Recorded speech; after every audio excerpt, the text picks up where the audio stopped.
Stop everything! A stranger just entered the mansion, and everyone is frozen. Who is he, and what will happen next?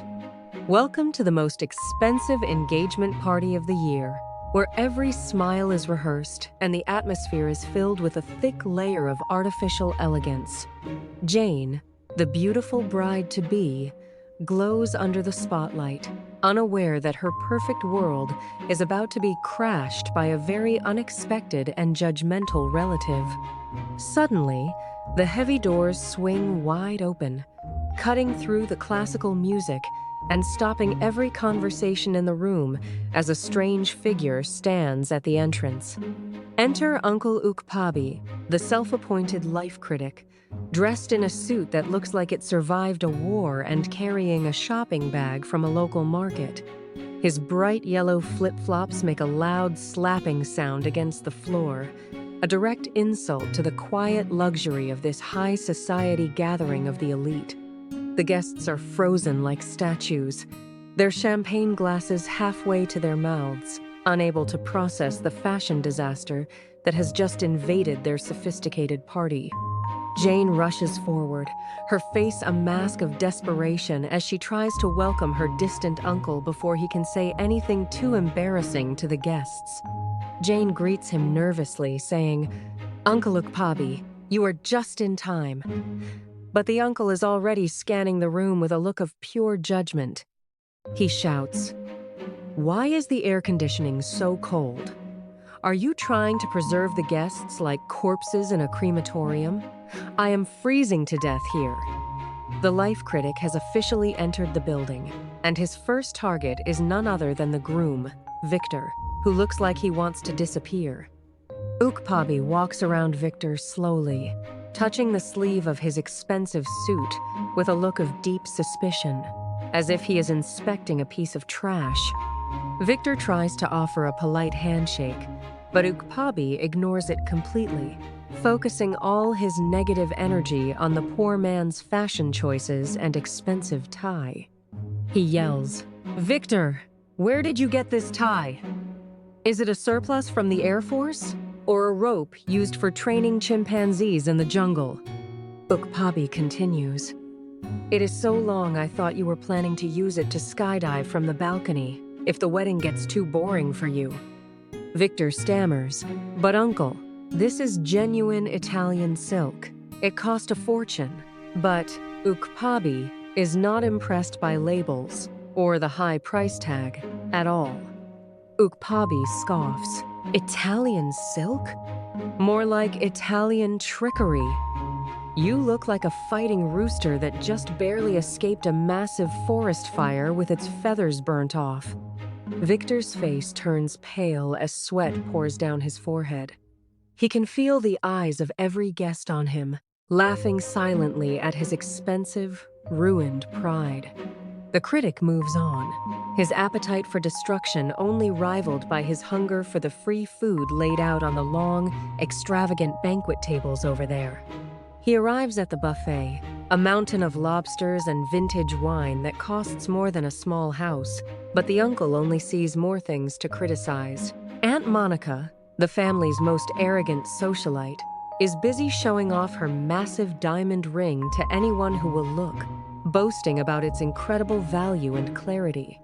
Ukpabi suddenly appears next to her, pulling a magnifying glass out of nowhere to inspect the diamond, as if he is a professional jewelry appraiser at a shop. He mutters loudly, "Monica, if you fall into a swimming pool with this heavy necklace, you will sink faster than the Titanic did back in 1912. He laughs. "What kind of diamond is this? It looks like a piece of broken glass from my old warehouse window back in the village. How shameful!"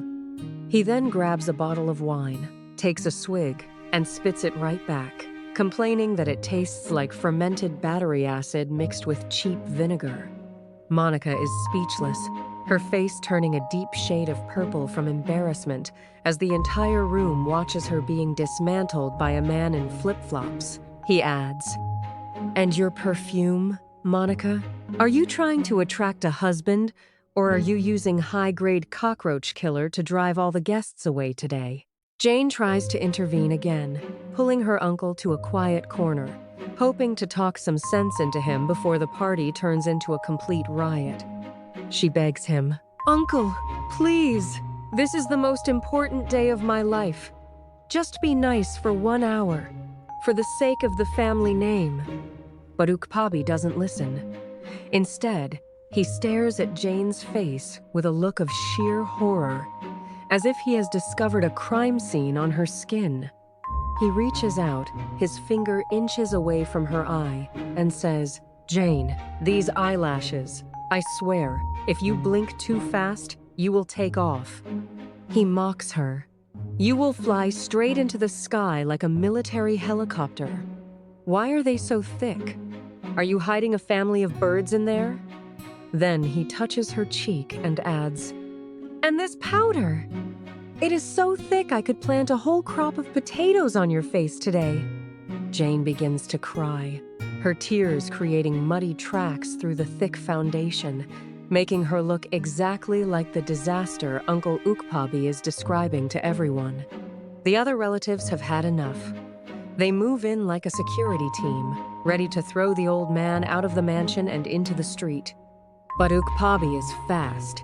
He jumps onto a chair, gaining the high ground, and begins a dramatic speech about the family's lost roots and fake lifestyles. He yells, "You have all forgotten where you came from. Back in 1967, we didn't have lobsters. We had dignity and empty stomachs." He pulls out a piece of burnt, dried fish from his bag and holds it high, comparing it to the expensive lobster on the buffet table. He shouts, "This fish has more soul than all of you combined. You sit here eating luxury while your hearts are as empty as my wallet." He sneers, "Look at this lobster. It is even whiter than the future of these lazy children who do nothing but post photos on the internet." A heavy silence falls over the room. His words are harsh, but they hit home, exposing the shallow nature of their expensive and flashy celebration today. He stands there, a lone figure of honesty in a sea of deception. His outdated clothes, a stark contrast to the golden walls of the mansion. The engagement party is a total disaster. Jane is a mess, the groom is hiding in the kitchen, and the guests are starting to leave. The high society event of the year has turned into a funeral for vanity, all thanks to one old man and his refusal to be quiet. Unbothered by the chaos he caused, Ukpabi goes back for seconds, grabbing the largest steak he can find and stuffing it into his plastic bag. He also helps himself to a bottle of the finest wine, deciding that even if it tastes like vinegar, it's still free and worth taking home. He heads for the door, leaving behind a trail of emotional destruction and a very confused catering staff who don't know whether to stop him. He looks back at his niece, who is still crying on the floor, and simply shrugs his shoulders as if he has done her a favor. He says to the camera, "The truth always hurts, my friends, but at least the truth is much cheaper than this ridiculous and fancy wedding party." He walks away into the night, a satisfied man who came, saw, and successfully criticized everything until there was nothing left but the cold, hard reality.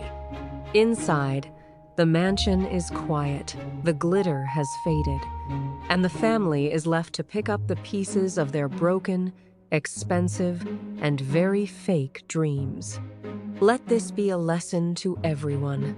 Never invite a man who has nothing to lose and a magnifying glass to your high society engagement party. He enjoys his prize, knowing that he is the only one who actually got what he wanted from this entire evening of lies and expensive silk. The life critic has finished his work for the night, and his rating for this family is a perfect 0 for style, but 10 for comedy. Jane stares at the door, realizing that her uncle was right about one thing. Her eyelashes really were way too heavy for her own good. If you want your party to be a success, keep the critics away, or be prepared to have your entire life roasted like a cheap chicken. Stay tuned for more adventures of the man who sees through the diamonds and finds the glass beneath. Uncle Ukpabi will be back very soon.